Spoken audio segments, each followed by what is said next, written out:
nos reunimos aqui para falarmos um pouquinho sobre o Mestre, sobre a luz de nossas vidas, refletirmos um pouquinho mais sobre a mensagem que ele nos deixou. Gostaríamos de agradecer à casa, à diretoria da casa, que acolheu o nosso grupo com muito carinho, abriu todas as portas para que a gente pudesse estabelecer esse tipo de estudo aqui na casa.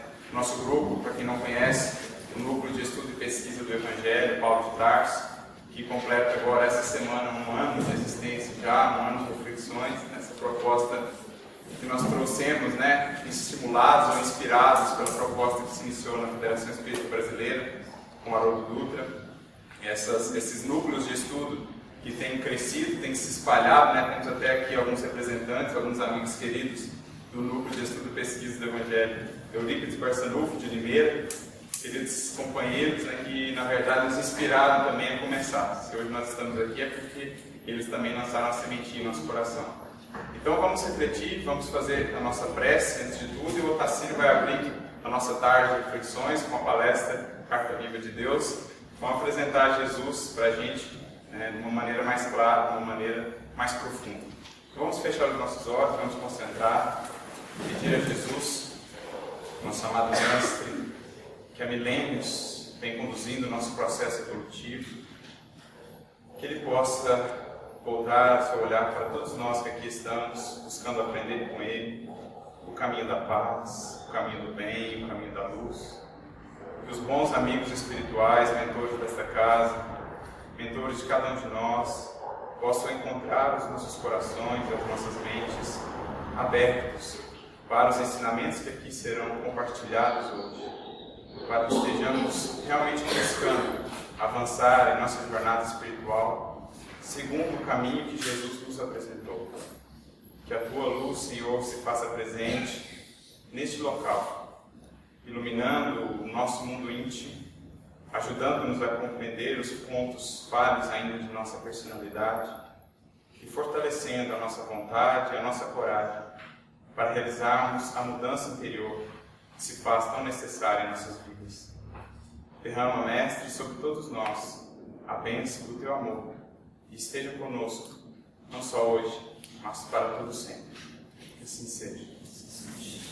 Vou convidar o Otacílio para iniciar aqui a palestra para a gente.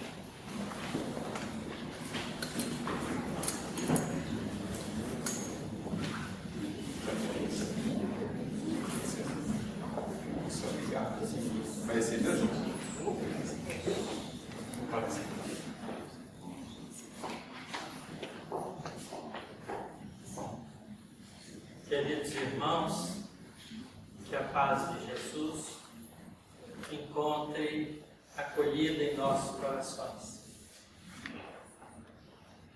Realmente o Arthur me deu uma tarefa muito difícil, porque falar de Jesus é para nós uma dificuldade muito grande, porque a gente não faz ideia sequer da grandeza desse Espírito que nós conhecemos com o nome de Jesus e que localizamos pela sua vinda 2000 anos atrás na Palestina para nos trazer o que nós chamamos de Boa Nova. A palavra Boa Nova significa informações novas, conhecimentos novos, um novo paradigma para a vida. Então é uma espécie de mensagem, tanto uma carta, que vem trazer informações novas. Então esse título, A Carta Viva de Deus, representa, no fundo, um pouco do trabalho que Jesus fez vindo até nós há 2000 anos atrás. E essa vinda estava prevista por muitos arautos do mundo espiritual, conhecido por profetas, na nação hebraica, que vem anunciando a vinda dele, que ele viria num determinado tempo. por isso mesmo, a vinda dele tem que representar uma coisa de fundamental importância para o nosso planeta. E que todos nós, a rigor, ainda não compreendemos. Então é muito difícil falar sobre Jesus, porque nós não o conhecemos. Mas nós ficamos muito felizes de qualquer maneira, porque a gente sabe que Jesus conhece a nós todos, um por um. E a gente vai entender isso devagar. Então, para falar sobre a carta viva, falar sobre Jesus, eu me senti assim muito, até certo ponto, constrangido. E me lembrei, uma vez, do Chico respondendo a alguém que tinha feito elogio para ele, e o Chico Xavier respondeu: "Ah, meu filho, eu não passo de um velho." E aí o Emmanuel apareceu para ele e disse: "Por que você está humilhando o velho? O velho cumpre as suas obrigações na criação. Você cumpre as suas?" Então, qualquer tipo de comparação é sempre perigosa, exatamente por isso, porque a gente não sabe o que está falando. E a partir daí, o Chico deixou de dizer que ele era um verbo e passou a dizer que ele era um cisco. Era o cisco de Deus. Fazendo aí uma correlação com o nome Chico. Então, eu não sei o que eu posso dizer de mim e me atrever a falar sobre Jesus. Então, vocês têm pena de mim por isso, porque é realmente difícil. Então, eu fiquei pensando como é que eu ia fazer isso e resolvi ler de novo todos os evangelhos. E fui extraindo dos evangelhos tudo aquilo que pudesse encaixar nesse tema em que Jesus estava falando dele mesmo. Então, ao invés de falar sobre Jesus, eu vou deixar Jesus falar sobre ele mesmo, que é muito melhor para todos nós. Então, eu fiz uma compilação dos evangelhos, 4 evangelhos. Na verdade, sobre falar sobre si mesmo, o evangelho que faz isso de forma muito abundante é o evangelho de João. O evangelho de Mateus tem algumas poucas referências. O evangelho de Marcos repete o que Mateus faz. O evangelho de Lucas também dá alguma informação, mas o evangelho de João está cheio de referências sobre Jesus. E a mim me pareceu que o evangelho de João era assim, muito mais amor com Jesus. E isso faz sentido também a gente entender, porque quando nós aprendemos alguma lição do evangelho, a gente aprende teoricamente, a gente aprende intelectualmente. Há uma diferença muito grande em saber aquilo que a gente leu, até pensou um pouco a respeito, e fazer aquilo que realmente representa o saber profundo. Quer dizer, a sabedoria não é a mesma coisa de conhecimento. Conhecimento significa que a gente aprendeu aquelas coisas, aquele ensinamento, aquela teoria. Mas sabedoria implica em, além de ter aquilo no cérebro, na mente, tem também no coração, nas ações. Então, a gente é conhecedor, mas não é sábio. E por isso a gente vai também entendendo que, como nós somos espíritos em evolução, tudo isso representa um futuro nosso. Um dia seremos sábios. Porque um dia fomos homens das cavernas. E já somos alguma coisa que a gente tem coragem de chamar de civilização. Então, significa que a gente está andando, está progredindo. Então a sabedoria vai nos chegar ainda. Uma questão de tempo. Então vamos começar a fazer essa viagem pelos evangelhos. São citações do evangelho sobre os trabalhos, né, a missão, aquilo que Jesus veio fazer junto conosco. E ao fazer isso, a gente vai conhecer um pouco mais sobre Jesus, porque ele fala dele. Só que as pessoas não tiveram na época entendimento de quem era Jesus. E eu acho que a humanidade inteira, na sua grande maioria, ainda não sabe quem é Jesus.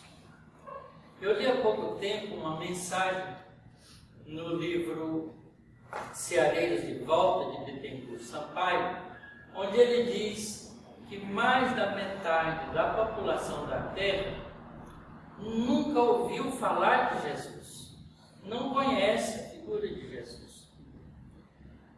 Isso é incrível, mas é verdade, se a gente pensar bem, não é? Há alguns países que são superpopulados em que a presença de Jesus é ausente, completamente ausente. Senão, em grupos muito pequenos se fala em Jesus. Então, realmente, Jesus ainda é o grande desconhecido de todos nós.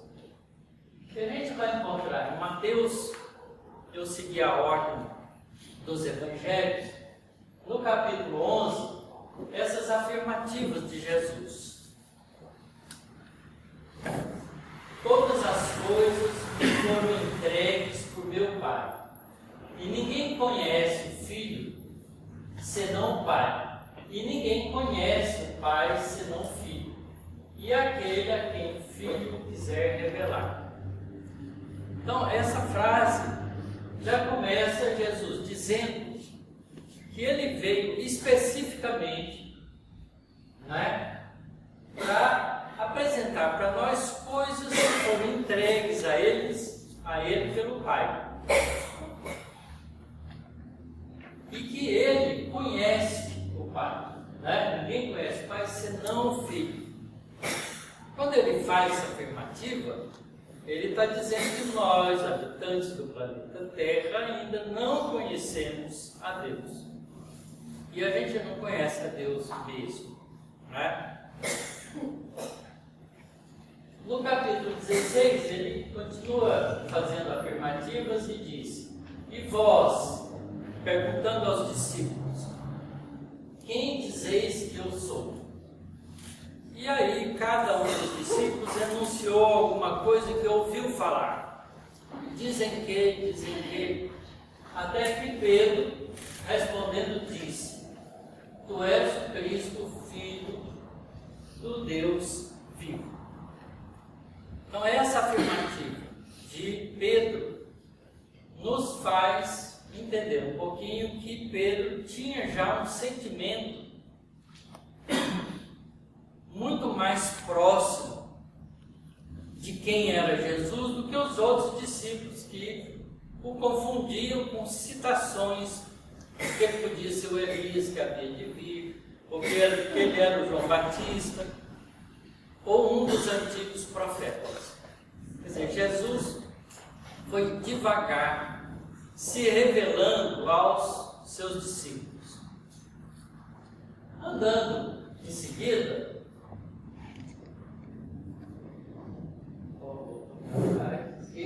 no capítulo 17,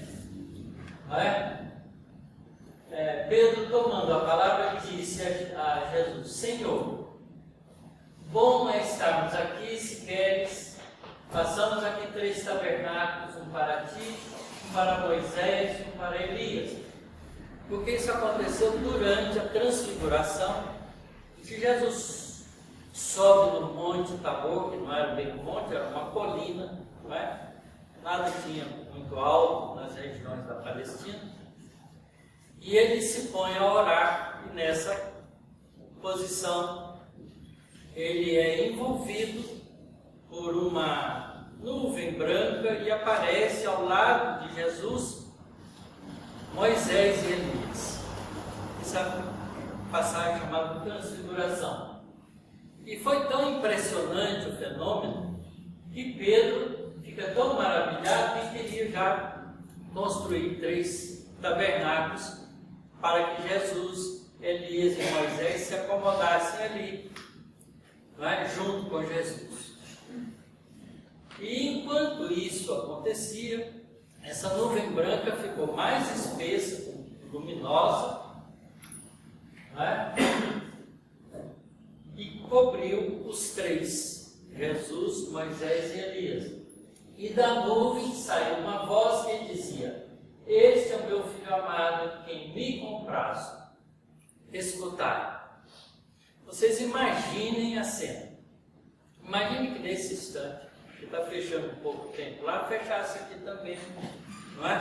E uma voz aparecesse do nada, falando, não é? Assim. Provavelmente a gente morreria de medo, sairia correndo, que aquela porta não ia caber a gente para sair de repente dali.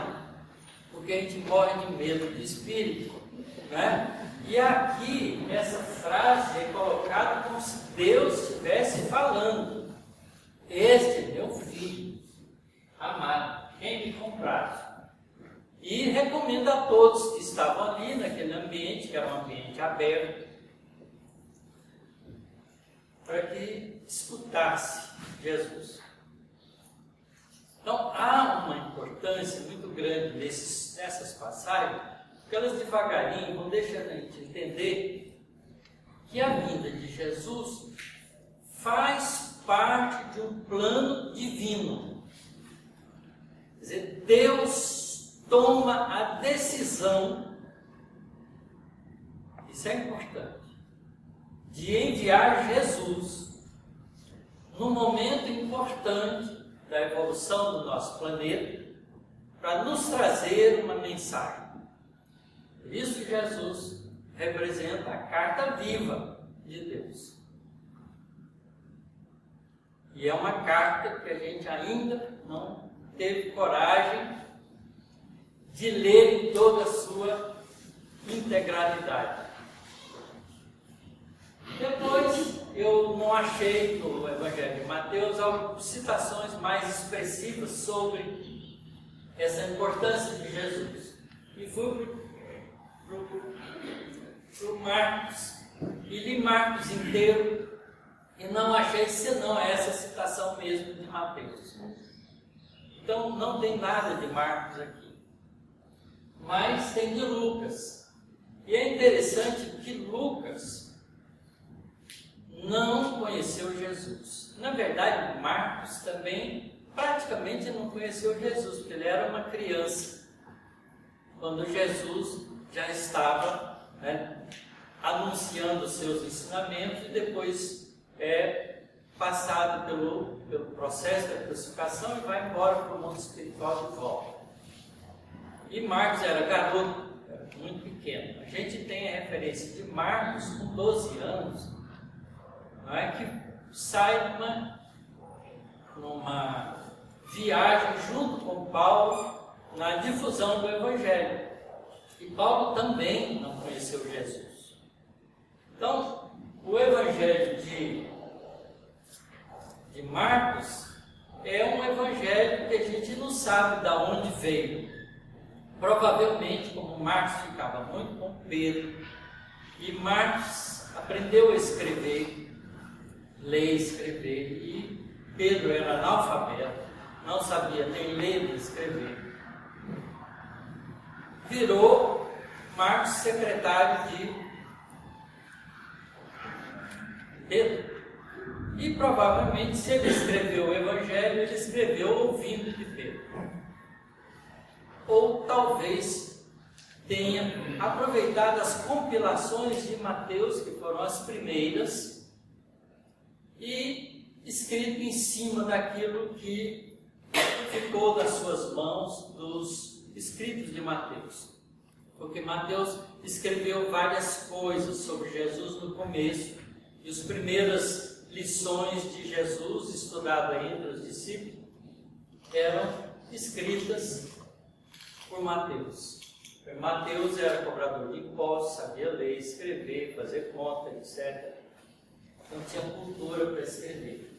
E em Lucas a gente encontra uma outra situação, porque Lucas era médico e foi companheiro de Paulo de Tarso. E Paulo tinha vontade de escrever sobre Jesus, mas ele não consegue fazer isso porque não lhe sobrou tempo. Então ele pede para Lucas fazer isso, procurasse Maria de Nazaré e ouvisse de Maria de Nazaré a história de Jesus e escrevesse. Então o Evangelho de Lucas tem muito das informações vindas de Maria sobre seu filho. E no capítulo 4 a gente encontra essa citação. Ele, porém, lhes disse: também é necessário que eu anuncie a outra cidade o Evangelho do Reino de Deus, porque para isso fui enviado. Então aqui Jesus outra vez fala dele mesmo. Ele veio enviado por Deus para falar sobre o Evangelho do Reino de Deus. E ele faz esse comentário aos discípulos depois que ele fala numa das cidades que precisava sair da cidade e ninguém queria deixar de sair dali. Então ele afirma que precisava fazer esse trabalho em outras cidades, porque para isso ele tinha sido enviado. Então, outra vez, isso nos remete à ideia de que Jesus veio cumprindo um planejamento divino. Quer dizer, não é uma coisa fortuita, não é uma coisa daquelas que de repente na sociedade aparece uma pessoa especial que deixa uma mensagem para a gente. Quer dizer, não é uma coisa solta, isso faz parte de um projeto, de um plano que a gente está longe de imaginar a grandeza e o alcance.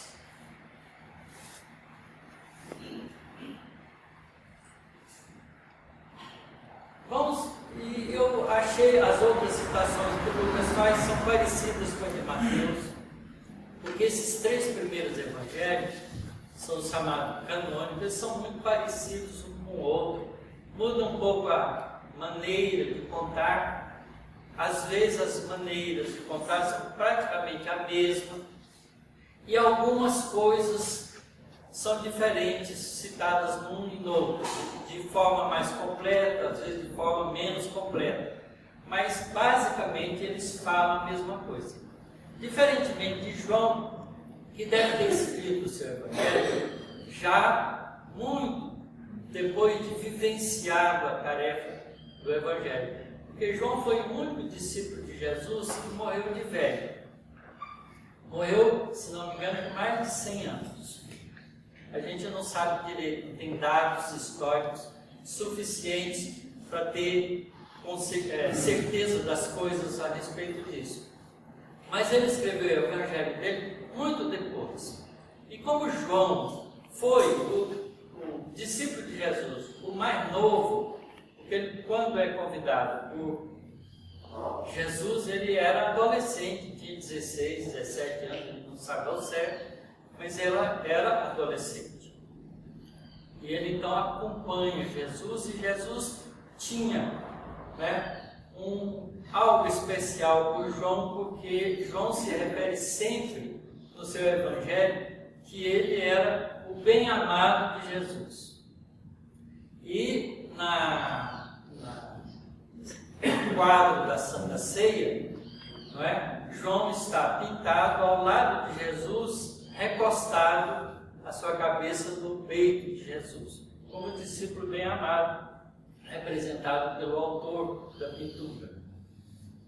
E João, então, a gente vai encontrar que João fala muito de Jesus e deixa as palavras de Jesus aparecerem em quase todo o seu Evangelho.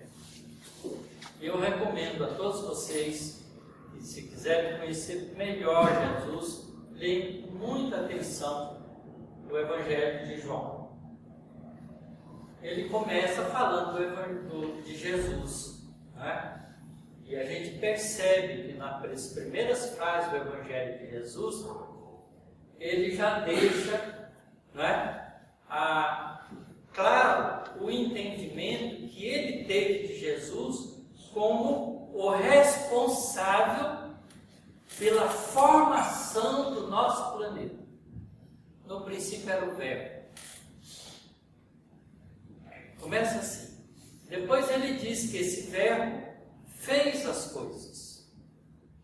Na primeira frase, tem 3 frases juntas. Vocês cortem a última, porque diz: o Verbo era Deus. E o Verbo não era Deus, o Verbo era Jesus. É que há modificações humanas feitas nos evangelhos, que a gente também, à medida que vai se espiritualizando, entendendo o conceito das coisas espirituais, a gente vai vendo como a gente, por ignorância, adultera as coisas espirituais. E ele então começa já no capítulo 3, falando sobre isso. Antes ele diz que o Verbo se fez carne. Quer dizer, Jesus vem entre nós. Ora, ninguém subiu ao céu, senão o que desceu do céu, o Filho do Homem, que está no céu. Isso é frase de Jesus, que João compila no seu Evangelho. E a gente vê claramente aqui, né, que Jesus fazia parte, portanto, de uma realidade espiritual completamente diferente da nossa realidade terrena. Senão, quer dizer, olha, ninguém subiu ao céu senão o que desceu do céu. E aí se identifica o Filho do Homem, que está no céu, quer dizer, apesar de ele estar conosco, aqui com o Filho do Homem, ele não pertencia a nós, não pertencia ao planeta Terra, ele era do céu. Quer dizer, ele é um espírito angelical antes mesmo da Terra se formar. Porque Deus amou o mundo de tal maneira que deu o seu Filho unigênito para que todo aquele que nele crê não pereça, mas tenha a vida eterna. E a gente vê aqui Jesus falando da bondade divina que o envia como recurso e expressão do amor divino por todos nós. Então, a vida de Jesus, para nós, é um ato de amor de Deus. Por nós todos. Porque Deus enviou o seu Filho ao mundo, não para que condenasse o mundo, mas para que o mundo fosse salvo por ele. Aqui a gente vê, né, Jesus falando da responsabilidade espiritual dele vindo entre nós. Ele não veio, né, para condenar. Ele veio para salvar. Ele veio para recuperar, para recompor, para fazer com que nós pudéssemos perceber o amor divino. No capítulo 4, ele continua. Jesus disse-lhes: a minha comida é fazer a vontade daquele que me enviou e realizar a sua obra.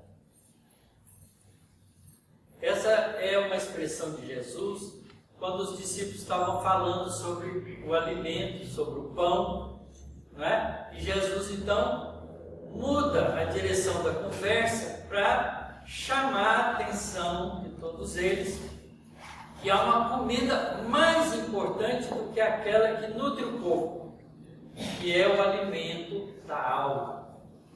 E ele então faz essa referência, que é uma referência linda, quando a gente consegue perceber a minha comida, quer dizer, Jesus coloca isso como uma coisa de sua própria vida. Para eu viver, o alimento significa fazer a vontade daquele que me enviou e realizar a sua obra. Quer dizer, é importante isso, porque isso está longe de nós. A gente não abre a mão no prato de comida, esse satisfaz o nosso corpo. Não é? A gente não é capaz de sentir fome, não é? No momento em que nós podemos ceder o nosso prato de alimento em ato de amor para outro que está mais com fome do que nós. E Jesus aqui vem entregar-se integralmente. E esse é o alimento dele, de realizar a vontade de Deus. No capítulo 5, a gente vai encontrar em quase todos os capítulos do Evangelho de João citações desse tipo. E Jesus lhe respondeu: meu pai trabalha até agora e eu trabalho também. Isso era uma disputa entre os fariseus e saduceus, né, que tinham uma preocupação porque Jesus curava e ajudava e amava no sábado.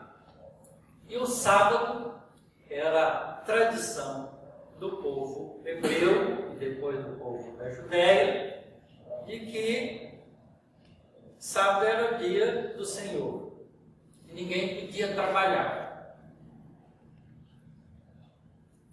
E Jesus curava no sábado e eles ficavam indignados por Jesus. Ele fazia de propósito, né, para mostrar mesmo que ato de amor não tem dia, não tem hora, tem que ser sempre. Por isso, pois, os judeus ainda mais procuravam matá-lo, porque não só quebrantava o sábado, mas também dizia que Deus era seu próprio Pai. Até aí tudo bem, e ele dizia mesmo, meu Pai, fazendo-se igual a Deus. Ele não se faz igual a Deus, tá certo? Mas é um absurdo para quem acha que é o dono da verdade, quando alguém fala que é filho de Deus, se não está de acordo com o dono da verdade, aquilo era querer se igualar a Deus, tá certo? Vejo que há confrontos todo o tempo, porque o mundo não sabe, não sabia e não sabe ainda ouvir Jesus. Mas Jesus respondeu e disse: na verdade, eu vos digo que o Filho por si mesmo não pode fazer coisa alguma, se o não vir fazer ao Pai, porque tudo quanto ele faz, o Filho faz igualmente. Então Jesus aqui deixa claro que ele não é igual ao Pai, não é? Ele aprende tudo com o Pai e faz aquilo que ele vê o Pai fazer. Então não deixa dúvidas. Essa ideia de que Jesus disse que ele e o Pai eram um, no sentido que ele era Deus, isso é interpretação, não é, de criancinhas que não entendem o Evangelho. Nós. Porque o Pai ama ao Filho e mostra-lhe tudo o que faz. E ele, o Filho, lhe mostrará, o Pai mostrará maiores obras do que essas, para que vos maravilheis. E Jesus vem mesmo numa tarefa de abrir um pouco da nossa compreensão para o mundo espiritual. Pois assim como o Pai ressuscita os mortos e os vivifica, assim também o Filho vivifica aqueles que quer. E a gente vai mais na frente entender que Jesus quer aquilo que Deus quer. Quer dizer, o querer dele, não é? É todo submetido por compreensão à vontade de Deus. E também o Pai a ninguém julga, mas deu ao Filho todo o juízo. Isso aqui tem um significado muito profundo para nós. Se Deus não precisa nos julgar e deu a Jesus todo o juízo, significa que Ele é o responsável por todos nós. Que nós estamos sujeitos à direção espiritual de Jesus. Então Jesus não é qualquer espírito da angelitude, é o espírito que assumiu a tarefa de cuidar de nós. E é importante a gente entender isso, porque Jesus não é o espírito mais perfeito. Existem muitos espíritos perfeitos como Jesus, mas Jesus é o espírito mais perfeito que cuida de nós desde sempre, porque o nosso sempre começou em algum momento, e certamente começou com Jesus nos auxiliando já. E é importante a gente entender isso, porque isso vai fazer a diferença do nosso posicionamento diante de Jesus. Para que todos honrem o Filho como honram o Pai. Quem não honra o Filho, não honra o Pai que o enviou. Quer dizer, a gente não vai entender Deus senão por Jesus.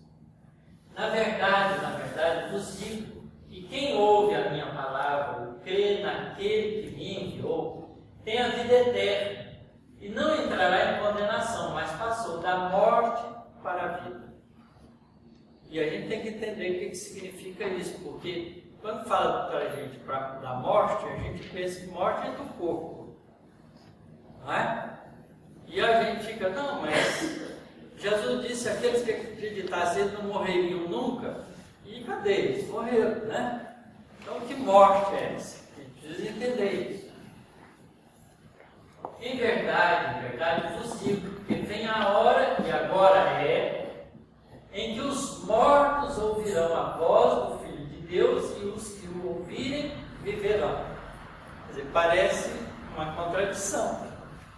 Como é que os mortos vão ouvir a voz de Jesus e a partir daí viver?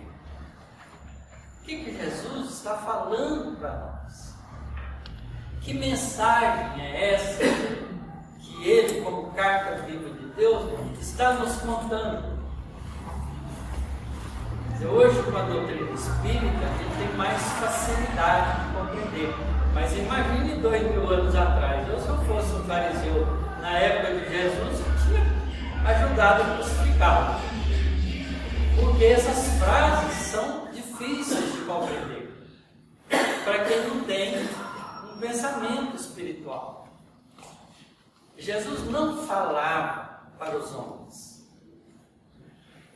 Jesus falava para os espíritos. Mesmo que eles estivessem vestidos com roupa masculina ou feminina, né, representados pelo corpo físico. Mas ele estava falando verdades espirituais. E se a gente não ler e estudar os evangelhos de Jesus, com essa visão, a gente não percebe o que Jesus quer ensinar. Tem que mudar o ponto de vista mesmo. Porque como o Pai tem a vida em si mesmo, assim deu também ao Filho ter a vida em si mesmo. E deu-lhe o poder de exercer o juízo, porque é o Filho do homem. Isto é, Ele é aquele que está junto conosco. Não vos maravilheis disso, porque vem a hora em que todos os que estão nos sepulcros, quer dizer, ao vivo de novo, ouvirão a sua voz, e os que fizeram o bem sairão para a ressurreição da vida, e os que fizerem o mal para a ressurreição da condenação. Essa frase tem um significado espiritual profundo, que a gente precisa entender como mensagem, né, de Jesus. O que significa aqueles dos sepulcros, né, ouvirem a sua voz? É o mundo espiritual inteiro que faz parte do nosso planeta. Então, não são só os homens, mas os homens e os espíritos.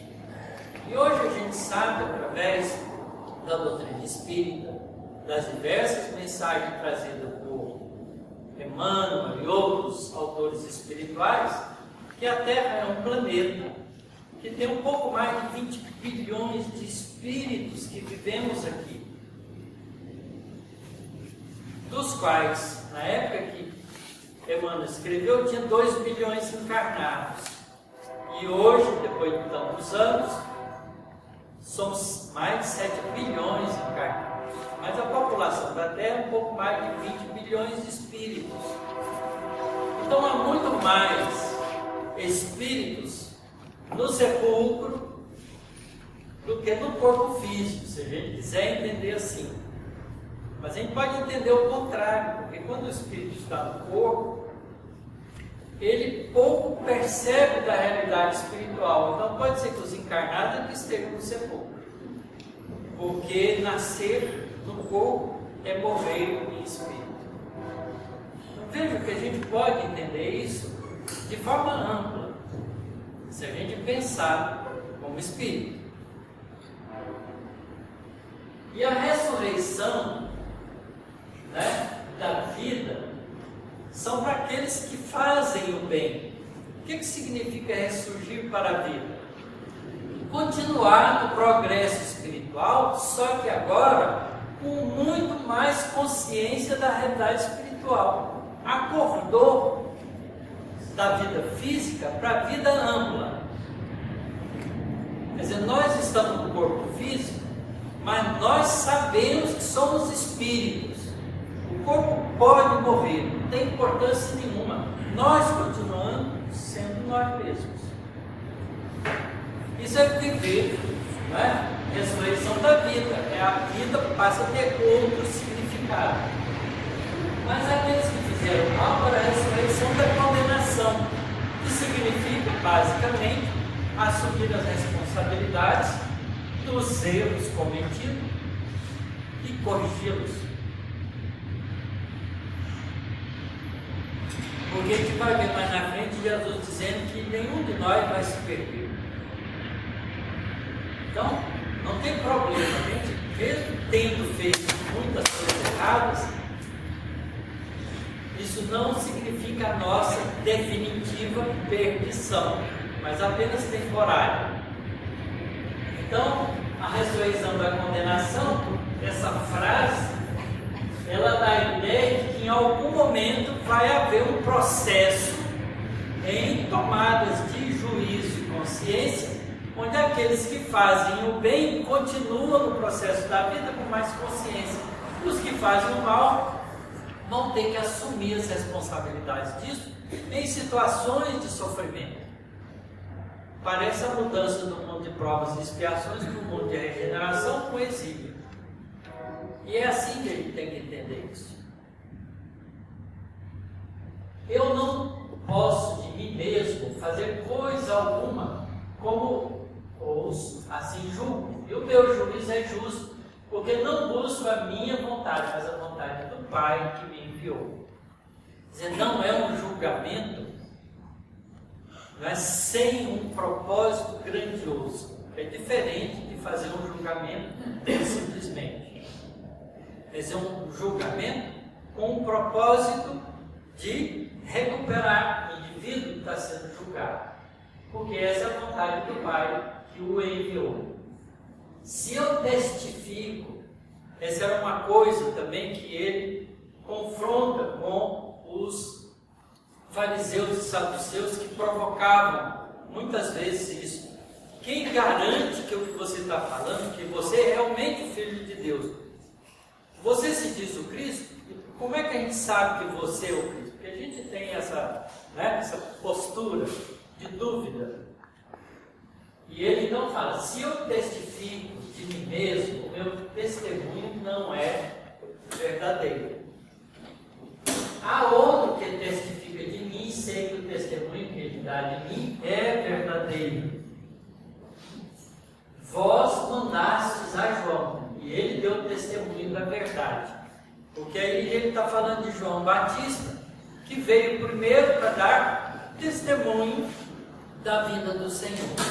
Então João dá testemunho de que Jesus era o enviado, que Jesus era o Messias, que Jesus era aquele que estava profetizado vir, para acertar as coisas da realidade espiritual, mas que os homens esperavam que fosse simplesmente um rei que resolvesse os problemas políticos que eles passavam na época.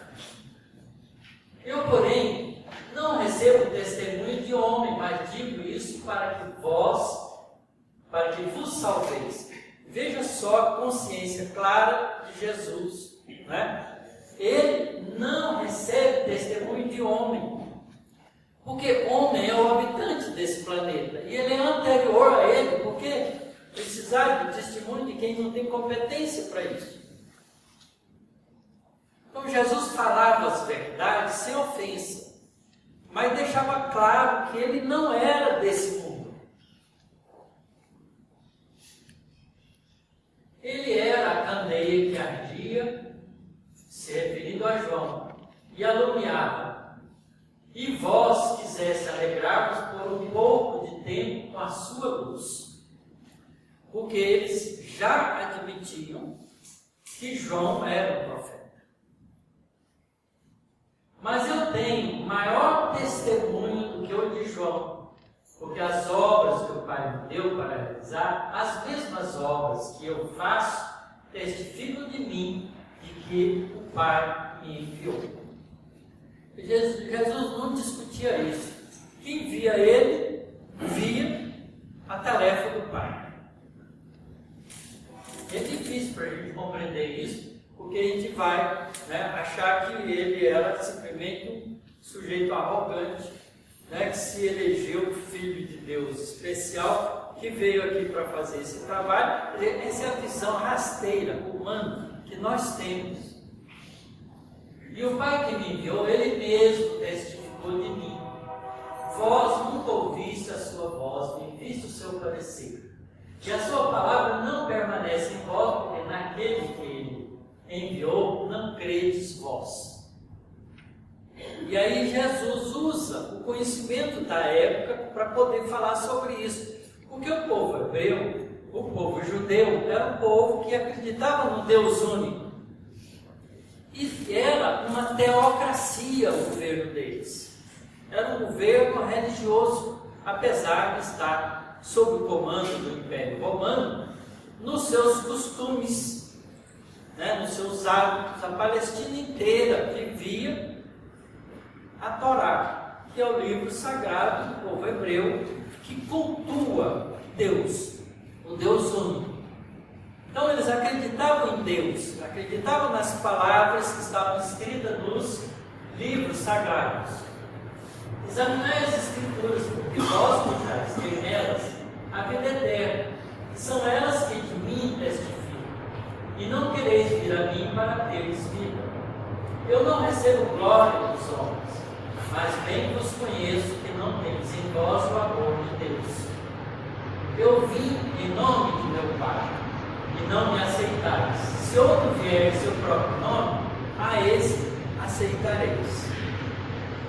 E é verdade, porque na hora da crucificação eles escolhem Barrabás. E a gente entende que Jesus estava analisando o povo que o ouvia. Como podeis vós crer recebendo honra uns dos outros e não buscando a honra que vem só de Deus? Porque a gente acredita em Deus, mas a gente não é de Deus. Né? A gente acredita por conveniência, mas a gente não vivencia essa certeza dentro de nós. Então a gente fica fazendo um pacto com Deus e o diabo. Né? É o mundo quando nos interessa, é Deus quando a gente precisa. E Jesus chama a atenção daqueles que estavam ouvindo a respeito disso. Não cuideis que eu vos hei de acusar para com o Pai. Há um que vos acusa, Moisés, em quem vós esperais. Porque se vós cresces em Moisés, creríeis em mim, porque de mim escreveu ele. Essa frase de Jesus também é uma revelação importante, porque a gente vê aqui que Moisés, que era considerado o patriarca do povo, e que estabeleceu todas as regras e leis, tanto espirituais quanto sociais, para aquele povo que acreditava no Deus único, não é? Era a palavra sagrada. Mas apesar disso, eles não entenderam que aquele Senhor que ajudava Moisés, que levou as tábuas dos mandamentos e que cuidava daquele povo para que essa missão da vida de Jesus mais tarde pudesse ser realizada, era o próprio Cristo. Jesus representa, na verdade, o tal Jeová do povo hebreu. Porque não era Deus que vinha falar diretamente com eles. Porque entre Deus e nós, Jesus está no meio. E Jesus é o responsável por nós. Pela evolução do nosso planeta, pelo desenvolvimento de toda a espiritualização do nosso planeta. Mas se não credes nos seus escritos, como crereis nas minhas palavras? Jesus respondeu no capítulo 6 e disse-lhes: a obra de Deus é esta, que creiais naquele que ele enviou.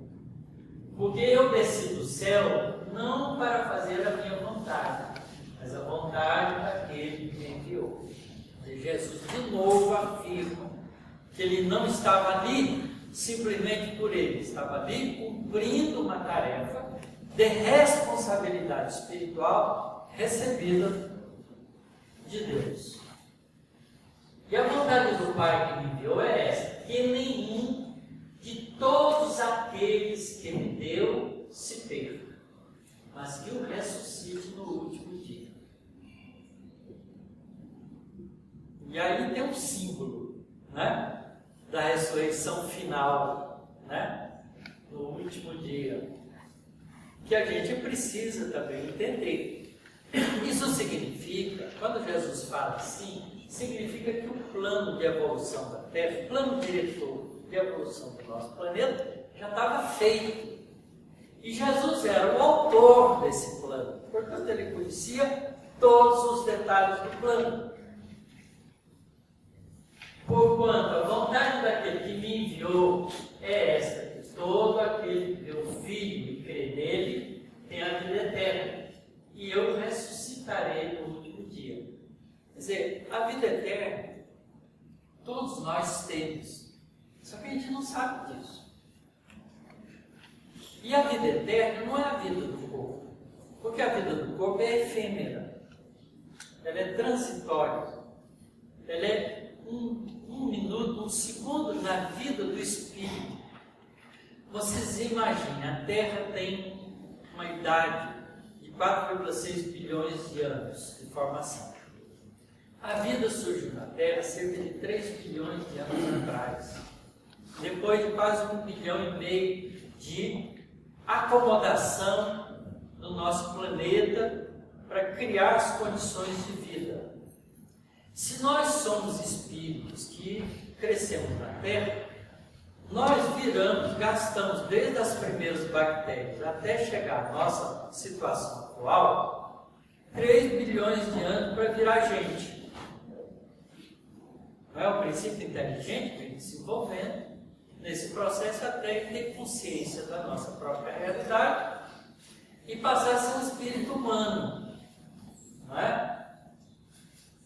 Então, a vida é imortal, mas a vida é espiritual. Quando Jesus fala da ressurreição, ele está falando da ressurreição da vida, do conceito da vida espiritual.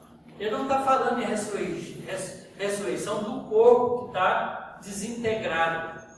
Então, essa interpretação rápida que nós fazemos que o indivíduo morre e fica dormindo até o dia do juízo final, aí ressuscita, é uma fantasia de criancinhas. Nós somos criancinhas no entendimento das realidades espirituais e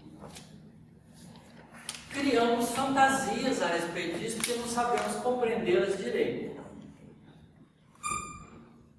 Ninguém, quer dizer, essa afirmativa, então, ela é muito agradável, porque se nós estamos sob missão espiritual de Jesus, nenhum vai se perder. Isto é, a evolução é inexorável, alcançará a todos, indistintamente. O tempo de cada um é que é diferente. Porque isso depende da participação e do esforço de cada um. Então há aqueles que no dia que a Terra precisar fazer uma transição de mundo de provas e expiações para um mundo de regeneração, que estiver pronto para ficar no mundo de regeneração, ressuscita para a vida eterna. Porque entende que a partir daí ele é o único responsável pela própria evolução. E ao invés de progredir espiritualmente, empurrado pela lei de causa e efeito, vai decidir usar a lei de causa e efeito em seu favor e fazendo bem, progride mais rápido. Quer dizer, tem que entrar dentro, no âmbito do entendimento espiritual mesmo. Porquanto a vontade daquele que enviou é esta, de todo aquele que vê o Filho e crê nele tem a vida eterna, e eu ressuscitarei no último dia. Ninguém pode vir a mim se o Pai que me enviou o não trouxer, e eu ressuscitarei no último dia. Essa frase também é uma frase muito importante, porque a tarefa de evolução é da lei divina, não é de Jesus. Porque Jesus também é filho. Ele não é Deus, ele é filho também. Ele já evoluiu, porque ele não é da Terra. Ele começou antes, evoluiu um sistema planetário que não sabe qual é, que provavelmente até está extinto. Né? Quantos bilhões de anos atrás? A Terra tem 4,6 bilhões de anos atrás, mas se a gente quiser só ficar com a informação científica, o nosso universo tem 13,7 bilhões de anos. Então já deu tempo de outros sistemas planetários mais antigos fecharem seu ciclo evolutivo. A Terra está indo nesse caminho, porque a gente é mais novo. Vai ter outros, porque se a gente olhar para as estrelas da constelação das Pleiades, são estrelas novíssimas, tem 200 milhões de anos só. Os sistemas planetários lá nem ainda estão no processo de formação, porque as estrelas são muito novas. O Sol nosso tem 5 bilhões de anos. Alcione, que é a estrela mais brilhante das Pleiades, tem 200 milhões de anos. Ela é estrela bebê, recém-nascida, né? Em termos cósmicos. Então é importante que Jesus, ao falar isso, ele entende o papel dele justamente. Não é? Ele é um executor das leis espirituais, que são leis de Deus que nos governam. Jesus respondeu e disse-lhes: a minha doutrina não é minha, mas daquele que me enviou. Clamava, pois, Jesus no templo, ensinando e dizendo: vós me conheceis e sabeis de onde sou. Eu era filho de José, o carpinteiro. E eu não vim de mim mesmo, mas aquele que me enviou é verdadeiro, o qual vós não conheceis. Mas eu o conheço, porque dele sou, e ele me enviou. Essas verdades de Jesus, né, mudam o conceito que a gente tem dele. Disse-lhe, pois, Jesus: ainda um pouco de tempo estou convosco, e depois vou para aquele que me enviou. Quer dizer, ele veio fazer uma tarefa para voltar. E dizia-lhes: vós sois de baixo, eu sou de cima. Vós sois deste mundo, eu não sou deste mundo. Quer dizer, então nós não podemos pensar em Jesus como um homem. Porque não é essa a figura. Jesus é um espírito angelical, que não é deste mundo, que é anterior a este mundo, que se veste com a nossa roupagem física no processo encarnatório. Jesus não reencarna, Jesus encarna na Terra. Nós reencarnamos, mas Ele encarna uma única vez entre nós, nesse processo do mundo, para nos ensinar essas verdades. Ele é a carta viva de Deus, para nos dar uma dimensão da realidade espiritual. Muito tem que dizer e julgar de vós, mas aquele que me enviou é verdadeiro. E o que dele tem ouvido, isso falo ao mundo. Mas não entenderam que ele lhe falava o Pai. Disse-lhes, pois, Jesus: quando levantardes o Filho do Homem, então conhecereis quem eu sou, e que nada faço por mim mesmo, mas falo como o Pai me ensinou. Jesus usava essa linguagem quando levantardes o Filho do Homem, porque ele ia ser levantado na cruz. Ele já sabia previamente que seria tratado pelos homens da época como um marginal qualquer e seria crucificado porque a Palestina estava sob o jugo e o controle de Roma, e Roma crucificava os seus inimigos.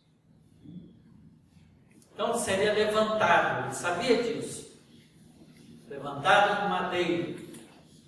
E quando ele deixasse, portanto, convívio conosco, aí a gente ia entender, né, ao longo do entendimento de cada um, né, que ele fala como o Pai ensinou. E é o que nós estamos fazendo aqui depois de 2000 anos. E somos atrasados 2000 anos das falas de Jesus. E aquele que me enviou está comigo. O Pai não me tem deixado só, porque eu faço sempre o que lhe agrada. O dia que a gente puder sentir Jesus com a gente e fazer tudo que agrada a Jesus, a gente vai estar muito bem. Mas está longe, muito longe. Disse-lhe, pois, Jesus: se Deus fosse vosso Pai, certamente me amarias, pois que eu saí e vim de Deus, não vim de mim mesmo, mas Ele me enviou. Quer dizer, afirmando aí, querendo convencer os fariseus, os saduceus, os homens de importância, e todos aqueles que ouviam, que ele estava aqui numa missão, uma carta de mensagens da Boa Nova. E Jesus clamou e disse: quem crê em mim, crê não em mim, mas naquele que me enviou. Quem me vê a mim, vê aquele que me enviou. A gente não consegue fazer isso ainda, porque não sabe ver Jesus. Eu sou a luz que vim ao mundo, para que todo aquele que crê em mim não permaneça nas trevas. Porque eu não tenho falado de mim mesmo, mas o Pai que me enviou, Ele me deu mandamentos sobre o que hei de dizer e sobre o que hei de falar. E sei que o seu mandamento é a vida eterna, portanto que eu falo como o Pai me tem dito. Na verdade vos digo, que não é o servo maior do que o seu Senhor. Você já está falando dos discípulos. Nem o enviado maior do que aquele que o enviou. Aqui Jesus deixa claro que ele é filho de Deus. É nosso irmão. Que alegria para nós ter um irmão como esse. Né?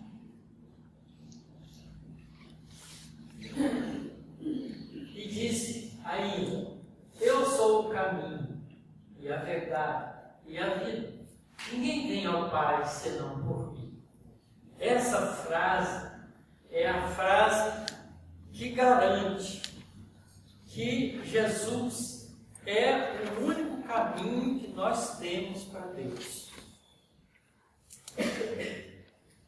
Porque Ele é o responsável por nos conduzir do início à independência espiritual, que é liberdade espiritual conquistada através do processo de evolução na compreensão das leis e compreensão e seguimento das leis espirituais que nos governam. Então ele é o caminho, a verdade e a vida. Ninguém vai ao Pai senão através dele. Ele é o responsável pelos pouco mais de 20 bilhões de espíritos que vivem aqui na Terra. Um espírito dessa grandeza deve ser responsável por outros planetas também. A gente não sabe, e tem irmão por aí, a gente não sabe disso. Não crês tu que estou no Pai, que o Pai está em mim? As palavras que eu vos digo, não as digo de mim mesmo, mas o Pai que está em mim é quem faz as obras. Crede que estou no Pai e o Pai em mim. Crede, ao menos por causa das mesmas obras. Quem não me ama, não guarda as minhas palavras. Ora, a palavra que eu disse não é minha, mas do Pai que me enviou. Isso aqui é um chamado para nós, né? Uma análise para nós. Quem me ama, quem não me ama, não guarda as minhas palavras. E quem ama Jesus tem que guardar as suas palavras.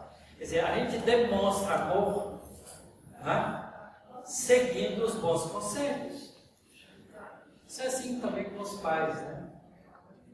Ouviste o que eu vos disse, vou e venho para vós. Se me amassem, certamente exultariam por ter dito, vou para o Pai, porque o Pai é maior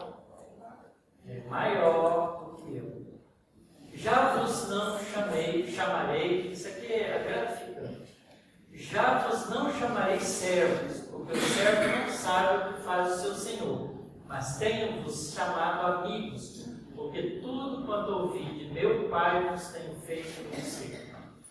Mas é o amigo verdadeiro, que dá para a gente tudo que é melhor. Né? E ele nos tem como amigos quando a gente está ouvindo aquilo que ele nos fala.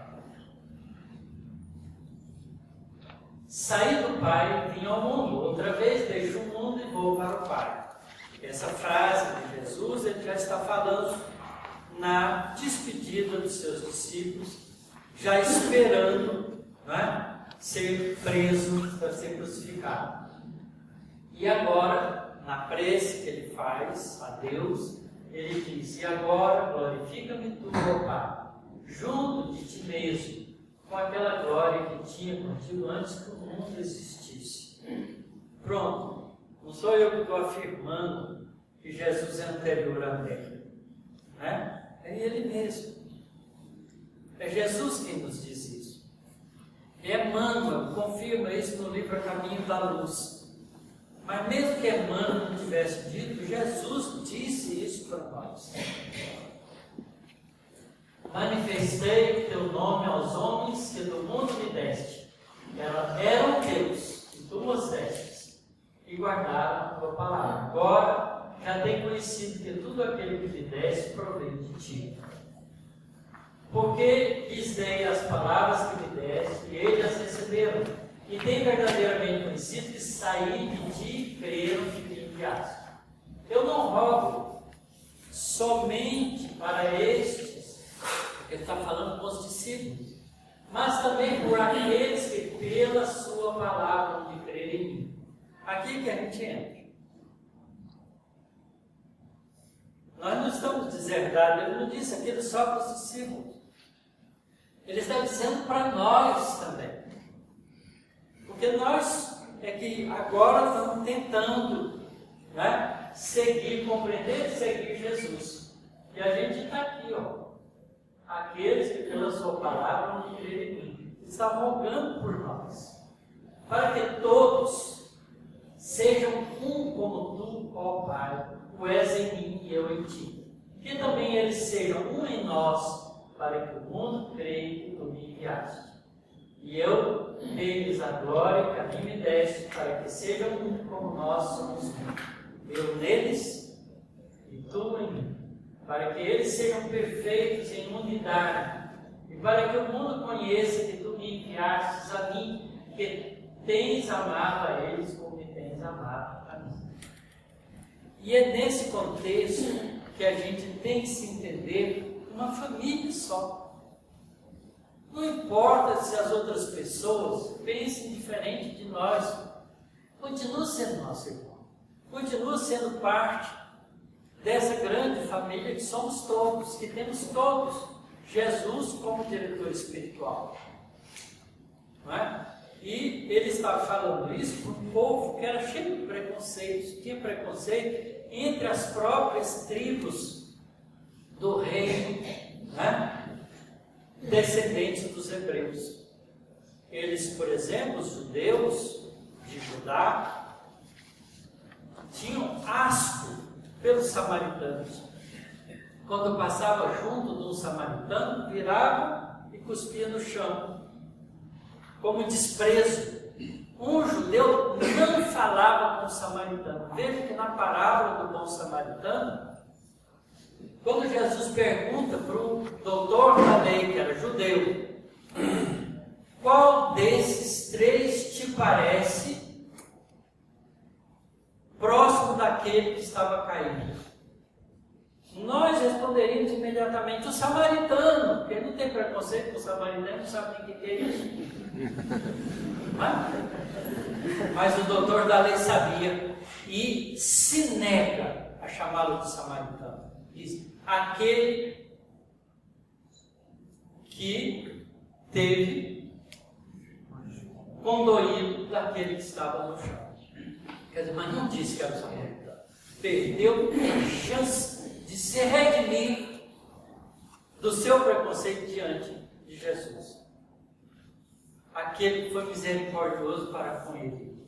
Mas não disse, o samaritano. Porque Jesus chama, e passou também um samaritano. Não identifica a pessoa, diz o samaritano. Veja como a gente é preconceituoso. É assim mesmo. Pai, aquele que me deste, quero que, onde eu estiver, também eles estejam comigo, para que vejam a minha glória que me deste, porque tu me has amado antes da criação do mundo. De novo. Pai justo, o mundo não te conheceu, mas eu te conheci. E estes conheceram que tu me enviaste a mim. E eu lhes fiz conhecer o teu nome, e o farei conhecer mais, para que o amor que me tens amado esteja neles e eu neles esteja.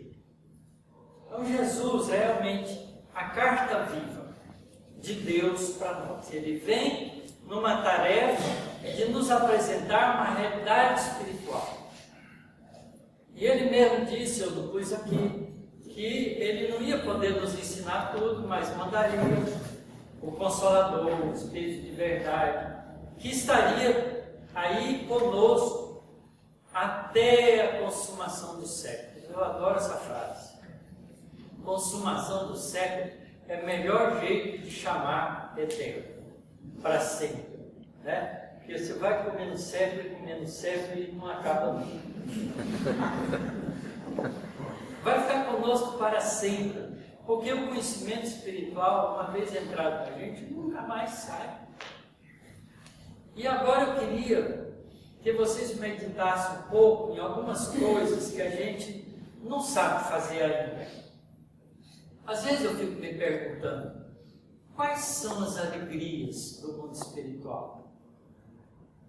A gente sabe quais são as alegrias da terra. A gente encontra o pessoal, amigo, faz um churrasco em casa, às vezes até toma uma cervejinha, um vinhozinho, acha aquilo uma maravilha. E fica aquele momento prazeroso. Encontrou as pessoas que a gente ama, foi numa festa que a gente gosta. São as alegrias da vida. Quais são as alegrias espirituais?